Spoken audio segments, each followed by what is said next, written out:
My family wrote me out of the will and called me a genetic mistake. So I purchased the family business and fired them all. Quick reminder, don't just watch, be part of the family. Subscribe and say hello from wherever you're watching, right here in the comments. I found the will in my father's study 3 hours after we buried him. My hands trembled as I unfolded the cream-colored paper, still smelling faintly of his cigars. Sean Riley had built Riley's Construction from nothing, and I'd spent 15 years proving myself worthy of carrying his legacy. But as I read those typed words, my world shattered. Everything, the business, the properties, the investments worth $4.2 million, went to my brother Derek and my cousin Javon. My name appeared once. To my daughter Shanice, I leave nothing. She was my greatest disappointment. The paper slipped from my fingers. Outside, I heard my mother's voice directing the caterers. Aunt Carol's laugh echoed from the living room where relatives gathered, eating potato salad and reminiscing. They all knew. The lawyer confirmed it arrived 2 weeks before Dad's heart attack. 2 weeks they'd all smiled at me, hugged me, let me plan his funeral. I'd written his obituary. I'd chosen his casket. I pressed my forehead against the mahogany desk Dad had imported from Ghana. Why? I whispered to the empty room. My phone buzzed. A text from Derek. Family meeting in 20. Living room. Don't be late. The casual cruelty of those words made my stomach turn. I stood, smoothed my black dress, and walked toward the voices. I had no idea that in 20 minutes, I'd discover the real reason behind my father's betrayal, and it would make his will look like mercy. The living room fell silent when I entered. Derek sat in Dad's leather recliner like he'd already claimed it. Javon sprawled on the couch beside him, smirking. My mother, Patricia, wouldn't meet my eyes. Aunt Carol at least had the decency to look uncomfortable. Sit down, Shanice, Derek said, gesturing to a folding chair they'd placed in the center like an interrogation setup. I'll stand. My voice came out steadier than I felt. Derek shrugged. Suit yourself. I'm sure you've seen the will by now. I have. Care to explain why Dad cut me out completely? Because you're not his daughter. The words hung in the air like smoke. I laughed, a sharp, ugly sound. That's ridiculous. Ridiculous? My mother finally spoke, her voice cold. You think I didn't know you'd find out eventually? Sean took a paternity test 6 months ago. You're not his biological child, Shanice. You never were. The room tilted. I grabbed the back of a chair. You're lying. Javon pulled out his phone, scrolled, and turned the screen toward me. A DNA test result. 0% probability of paternity. The date. 4 months before Dad's death. He wanted to be sure before he changed everything, Javon said. Turns out, you're just a reminder of Mom's biggest mistake. My mother's face flushed, but she didn't deny it. Instead, she lifted her chin defiantly. It was one time, Shanice. One conference in Atlanta, 28 years ago. Who? The word barely escaped my throat. Who is he? My mother stood, walking to the window. Does it matter? He was nobody. A consultant Sean hired. We were going through problems. It meant nothing. It meant nothing? I repeated, my voice rising. It meant my entire life was a lie. Did Dad know from the beginning? No. Aunt Carol spoke up, surprising everyone. Patricia told me years ago. Made me swear to keep quiet. Sean didn't find out until. She trailed off, glancing at my mother. Until I told him. My mother finished. He'd been talking about retiring, leaving you in charge of the business. I couldn't let that happen. You're not Riley Blood, Shanice. That company is Derek's birthright. The confession hit me like a physical blow. My own mother had destroyed my relationship with my father to benefit my brother. You told him right before he had his heart attack, didn't you? The silence was my answer. Jesus Christ, Mom. I backed toward the door. You might as well have killed him yourself. How dare you? Patricia advanced on me, finger pointed like a weapon. I did what was necessary for this family. Your father was being sentimental, talking about how you were the only one who understood his vision. You spent 15 years manipulating him. Manipulating. I laughed bitterly. I worked 80-hour weeks. I learned every aspect of that business from the ground up while Derek partied through college. Derek stood, his face reddening. Watch your mouth. Or what, Derek? You'll cut me out of the will? Already done. I looked around the room at these people I'd called family. I want the test results. The original documents. Why? Javon sneered. Planning to contest? The will's ironclad. Dad made sure of it. I want to know the truth. All of it. I pulled out my phone. I'll get my own test done. Waste of money, my mother said. But go ahead. Won't change anything. The business is Derek's now. The house is Derek's. Even your trust fund from your grandmother? Sean reallocated it last month. My grandmother, Dad's mother, had set up trusts for all her grandchildren before she died. That was legally mine. Gran left it specifically. To Sean's children, Patricia interrupted. You're not his child. The lawyers were very clear. I felt something crack inside me.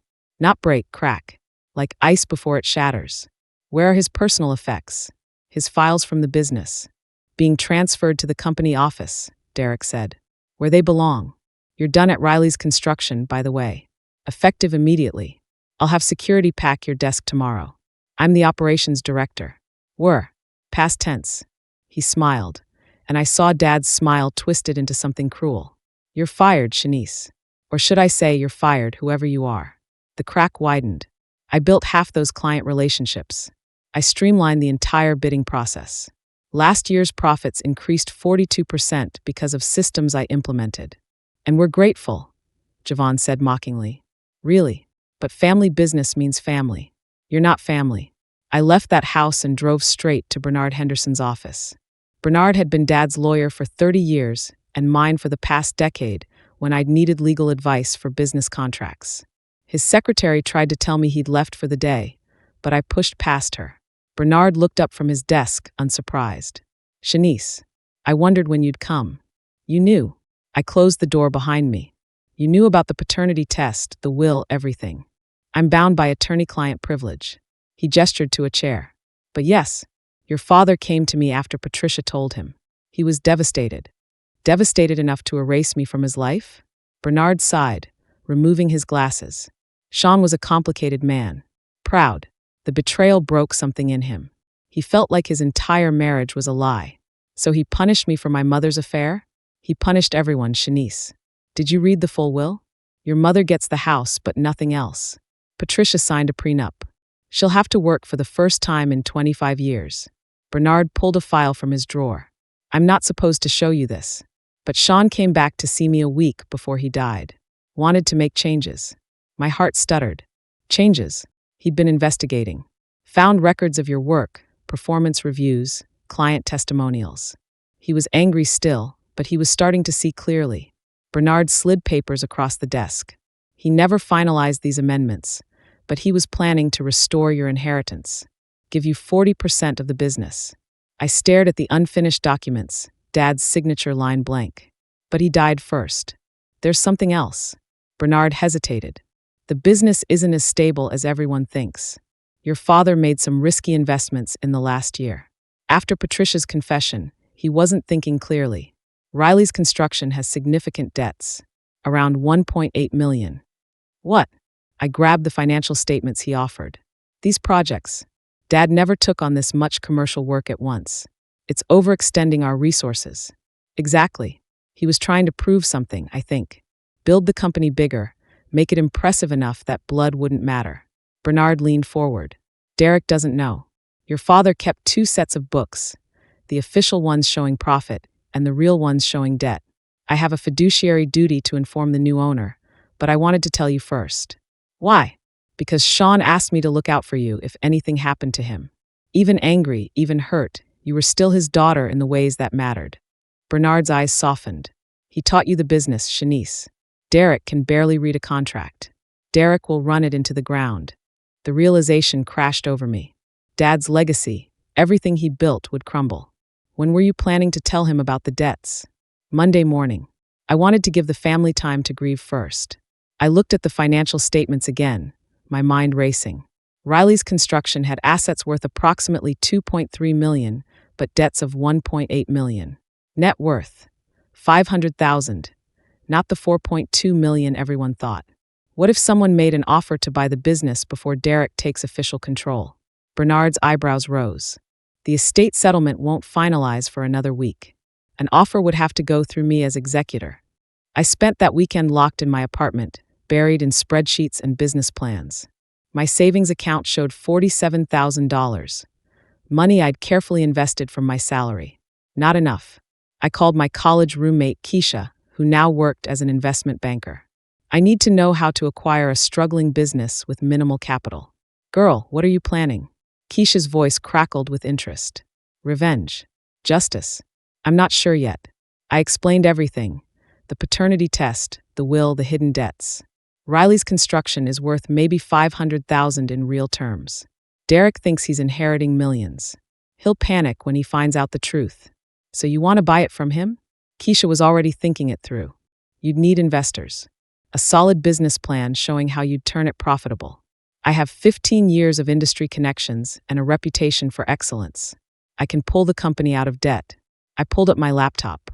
What I need is someone willing to bet on me. How much time do we have? Bernard tells Derek about the debts Monday morning. I need to have an offer ready by Monday afternoon, before Derek can think clearly. I took a breath. Can you help me? Oh, hell yes. Send me everything. We worked through the night. Keisha connected me with 3 venture capitalists who specialized in business turnarounds. By Sunday evening, I had a commitment. They'd fund the purchase for 40% ownership and a seat on the board. I'd retain 60% control and serve as CEO. The offer would be $600,000 cash, more than fair market value given the debts, but low enough to make Derek sweat. Monday morning, I dressed in my best suit and arrived at Bernard's office at 9. Derek showed up at 9:30, Javon in tow, both looking hungover. What's this about? Derek demanded. I've got shit to do. Bernard didn't smile. We need to discuss the actual financial state of Riley's construction. He spent 20 minutes explaining the debts, the overextended projects, the cash flow problems. I watched Derek's face go from confusion to panic to rage. This is bullshit. Dad's company was worth millions. On paper, Bernard said calmly. In reality, you're inheriting a business on the verge of insolvency. You'll need to inject significant capital immediately or start selling assets. I don't have that kind of cash. Derek's voice rose. Everything's tied up in the business. Then you have 3 options. Take out loans using the business as collateral, bring in investors, or sell. Bernard pulled out my offer letter. Which brings me to this. I received a purchase offer this morning. $600,000 cash, immediate closing. Derek snatched the letter. His face went pale. This is from Shanice. Yes. I spoke for the first time. It's a fair offer. More than fair, actually. You want me to sell you Dad's company? Derek's hands shook. Are you insane? I'm practical. You can't run Riley's construction. You don't know the clients, the contractors, the projects. Within 6 months, you'll bankrupt it. This way, you walk away with cash clean. $600,000 split between me and Javon? That's $300,000 each. Derek threw the letter at me. Go to hell. Think about the debts, Derek, I said softly. $1.8 million.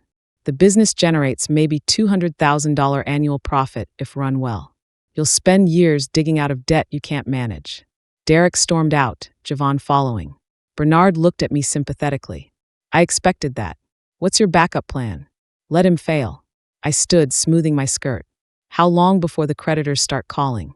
2, maybe 3 weeks. Your father was juggling payments. Missing one deadline will create a cascade. Bernard hesitated. Shanice, if the business goes under, your father's legacy will be destroyed by his legitimate son. Ironic, right? I picked up my rejected offer. Keep this on file. When Derek comes crawling back, the offer drops to $400,000. Over the next 2 weeks, I watched from the outside as Derek destroyed everything Dad built. He fired 3 senior project managers who questioned his decisions. He missed a critical deadline on the Morrison Tower project, costing the company a $75,000 penalty. He tried to underbid contracts, losing Riley's reputation for quality work. My phone rang constantly, contractors, suppliers, clients all asking what the hell was happening. I'm not with the company anymore, I told each one. But call me in a few weeks. Javon called me on day 16, his voice desperate. Shanice, we need to talk. The bank's threatening to call the loan on the equipment. Derek's freaking out. That's unfortunate. I kept my voice neutral. Stop playing games. You know this business. Help us. I made an offer. Derek rejected it. He was angry. Come on, we're still family. No, I interrupted. You made it very clear I'm not family. I'm nobody, remember? A genetic mistake. So why would I help you? The silence stretched. What do you want? Tell Derek I'll meet him Wednesday. Noon. Bernard's office. I hung up before Javon could respond. Wednesday, both brothers arrived early, looking haggard. Derek had lost weight, his eyes shadowed. Good. Thank you for coming, I said, taking my seat. Bernard, do you want to update them on the current financial situation? Bernard distributed updated spreadsheets. Riley's construction now has $2.1 million in debt. The Morrison Tower penalty, plus legal fees from the Hendricks lawsuit. What lawsuit? I interrupted, though I knew exactly what lawsuit. Mr. Hendricks is suing for breach of contract. Claims substandard work on his medical complex. Bernard looked at Derek. Your new foreman used incorrect rebar specifications. The building inspector red-tagged the entire foundation. It has to be torn out and rebuilt. Cost estimate, $340,000. Derek's face crumbled. I can't, we don't have. You have exactly one option, I said. Sell to me. New offer. For $100,000 as promised. But there are conditions. What conditions? Derek whispered. I purchase Riley's construction outright. I assume all debts. I become CEO and sole decision-maker. You and Javon remain on staff, junior positions, salary $35,000 per year each, reporting directly to me. I let that sink in. You'll work under my supervision, doing whatever I assign, until I feel you've learned enough to possibly advance. You want us to work for you? Javon's face flushed. You've got to be kidding. I'm dead serious. Riley's construction was my life for 15 years. I'm not letting it die. But you two need to learn what real work looks like. I leaned forward. Option 2, I withdraw my offer. The business fails. Creditors seize everything. You get nothing and the Riley name becomes synonymous with bankruptcy. Derek stood, paced, sat down again. This is humiliating. Humiliating. I laughed without humor. You know what's humiliating? Being called a genetic mistake at your father's funeral. Being erased from a will after 15 years of devotion. Being fired from the company you helped build. So forgive me if I'm not sympathetic about your bruised ego. Bernard cleared his throat. Gentlemen, I should mention that several clients have indicated they'll terminate contracts if Shanice doesn't return to the company. She has relationships you can't replicate. Who? Derek demanded. Morrison Tower, despite the penalty, wants Shanice to personally oversee the remaining work. The Westfield Shopping Center project, worth $890,000, has a clause allowing termination if key personnel leave. They've identified Shanice as key personnel. Bernard adjusted his glasses. Without those contracts, the business has no future regardless of who owns it. It was a lie. I'd asked Bernard to say exactly that, and he'd agreed the truth was close enough to justify the statement. Morrison did want me back. Westfield hadn't technically said anything, but I knew their CEO personally. She'd back my play if I asked. Derek looked between Bernard and me, trapped. How do I know you'll actually turn the company around? You could be buying it just to destroy it out of spite. If I wanted spite, I'd let you drown. I pulled out my business plan, sliding copies across the table. I've secured new contracts worth $1.2 million. I have commitments from 3 major developers who stopped working with Riley's when they heard about Dad's death. They'll return if I'm in charge. The sale finalized on Friday. I became the owner and CEO of Riley's Construction at exactly 3 p.m. My first official act was calling an all-staff meeting at the office. 47 employees gathered in the warehouse, anxious and confused. I stood before them, my father's old hard hat in my hands. I'm Shanice Riley, and as of today, I own this company. Murmurs rippled through the crowd. Many of you heard I was let go. That's true, but I've acquired the business from my brother, and I'm implementing immediate changes. I looked at Derek, standing in the back with Javon. First change, accountability. This company nearly failed under poor leadership. That ends now. I called forward 3 people. Alex Webb, our senior foreman, Linda Wilson, head of accounting, and Jerome, who'd been with Dad since the beginning. These 3 are promoted to management. Alex is VP of Operations. Linda is CFO. Jerome is Director of Quality Control. They'll help me rebuild what we've lost. Then I turned to Derek. Derek Riley. Step forward. He approached slowly, face burning. Under the terms of our agreement, you remain employed here. Your position is general laborer. You'll report to Alex at 6 a.m. daily for work assignments. Any questions? This is bullshit, Derek muttered. Louder. The whole team should hear you. I said this is bullshit. You're humiliating me in front of everyone. No, I corrected. I'm treating you exactly how you treated me. Remember? You fired me in front of clients. Had security pack my desk while people watched. I stepped closer. You called me a genetic mistake. Said I wasn't family. So now you're just another employee. Prove yourself valuable, or you're gone. 6 months later, Riley's construction had recovered. We'd completed the Morrison Tower repairs, secured 4 new major contracts, and reduced debt to $1.1 million. I stood in my office, Dad's old office, reviewing quarterly reports when Derek knocked. Come in. He looked different. Lean, tanned from construction work, calloused hands. I'm resigning, he said simply. Why? I genuinely wanted to know. Because I finally understand. He sat without being invited, a first. Working under Alex, I learned what you did all those years. The problem solving, the crisis management, the relationship building. Dad didn't leave you the business because of genetics. He left it to me because of genetics. And that was wrong. I said nothing, letting him continue. I found something. He pulled out a letter, aged and folded. In Dad's personal effects.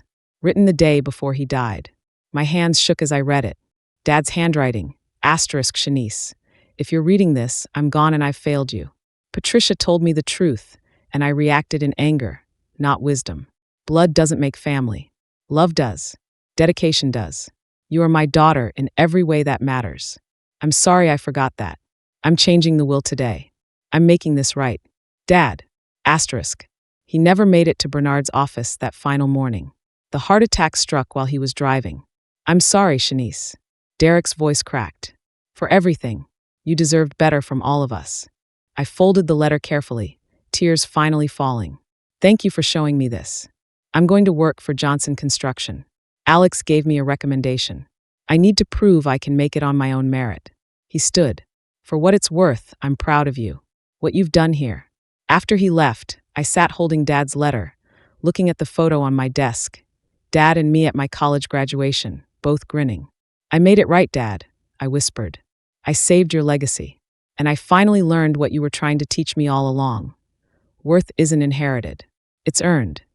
Outside my window, construction crews worked on Riley's newest project, affordable housing for the neighborhood where Dad grew up. The sign read Riley's Construction, building communities, building legacy. Some families are born. Others are forged in fire.